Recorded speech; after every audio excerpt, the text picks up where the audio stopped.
Welcome to Loren Reads to You. Today we're reading The Bedtime Killer by Loren Malloy. That's me. So make sure you're subscribing or following wherever you're watching or listening to this. And if you haven't heard chapters 1 through 22 yet, you might want to pause this, go back and listen or watch them, and then come back to this, but it's up to you.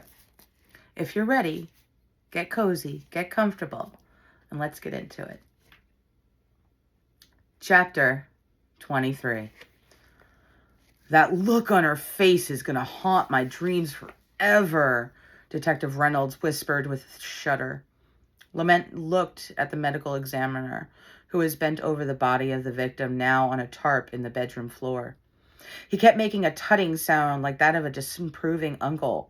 It was causing the detective to begin to lose his calm. Well? Lament finally burst out after another group of tutting had come from the otherwise silent coroner. The doctor just looked up at him like he had just noticed there were living human beings also in the room with him. Well, based on the body temp and lividity, she's been dead no more than 3 or 4 hours easily. Heck, full rigor hasn't even set in yet. So I'd say she was killed between the hours of 2 and 5 this morning, although with the temperature of the constant shower running very hot water on the body, it's even more difficult to tell.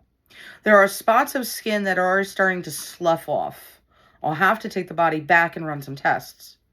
The head is difficult to tell as well, since all the windows are open and it's over 100 degrees outside, which messes with the time of death by speeding up the decomposition process.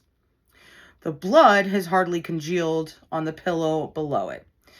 It is very curious, though, but because of that, I'd put the time of death on the head at more like 9 through 11 this morning. With the 2 separate times of death, there's no way to be sure in this room right now what it really is. I'll know much better once I'm in the lab. Sick fuck, scalding off her skin, Reynolds exclaimed, with a hand over his nose as he walked out of the bedroom. Form of punishment, torture, or maybe he just left the water on hot. He is more of a disorganized killer, making it very plausible he didn't think about what the water at that temperature could do to her. Lament pondered out loud. In that moment, Brewster snapped, "For fuck's sake! Where was the maid? Where is the father? Where was the security the father claimed he hired? Anyone find any of them yet?" Brewster bellowed in pure frustration. His face was a bad shade of maroon. Officer Prescott called out, "Yes, they are all being brought in for questioning, and the father is awaiting to identify the body, sir." Brewster threw his hands up in disgust. He then growled with frustration and fury. Reynolds looked in confusion at Thorne. Brewster seemed even angrier than he usually was. Reynolds didn't get it. We arrived at 10:35, and the blood was only just starting to coagulate. Thorne's voice was quiet and heavy with sorrow for a moment. Meaning who wants to bet we probably just missed him. If we didn't stop for breakfast, she would be alive. We don't know that. You can't do that to yourself, dude. This isn't because we got breakfast. This is because some sick asshole just begged to be caught. We will catch him.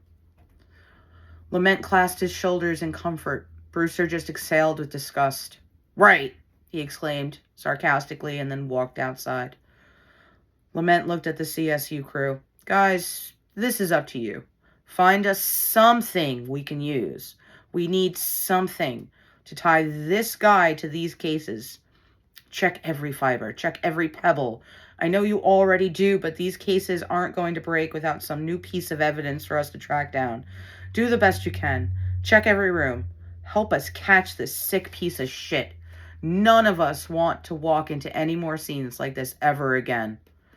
The CSU crew nodded solemnly.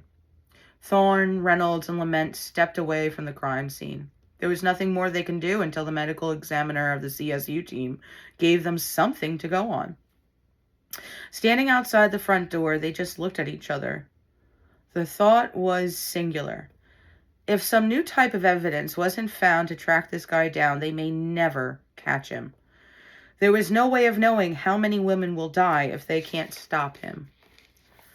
This wasn't a guy wanting to get caught. Not really. He was begging to be caught by all the women he hurt, yes, but he just left all that proof because he couldn't care. He knew his DNA and fingerprints weren't in the system. It also makes killers more reckless when they believe they can't get caught. There will be something this time, we'll see, Reynolds said more as a prayer than a belief. The guys said, yeah, glumly in unison. No one really believed it. Back in the station, the detectives sat in silence, all feeling quite defeated. Everyone but Brewster stared at their crime wall. Brewster stared down in defeat at his desk. Okay, let's go over it again, Brewster said as he stood up very determined. Brewster, we've been over this. There's nothing except they're all women between early 20s through late 30s and live in Georgia, Thorne said. Yeah. They don't all shop at the same places. They didn't go to the same doctors, food stores, or gyms. None of the houses had the same security systems or technicians, Reynolds replied, frustrated as hell. They don't seem to have anything in common. They aren't even all in the same financial bracket or even all in the same towns, Lament finished with a sigh. Bro, the only thing they all have in common is their heads being removed from their bodies, Reynolds was saying when Thorne interrupted in disgust. That and the vile things done to the head and bodies. That's it! Brewster's eyes got huge with an epiphany. That was chapter 23 of The Bedtime Killer by Loren Malloy. That's me.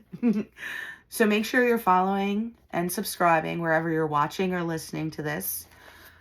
And if you're enjoying the book, make sure you check it out on Amazon in paperback or Kindle, along with my 20 other plus books.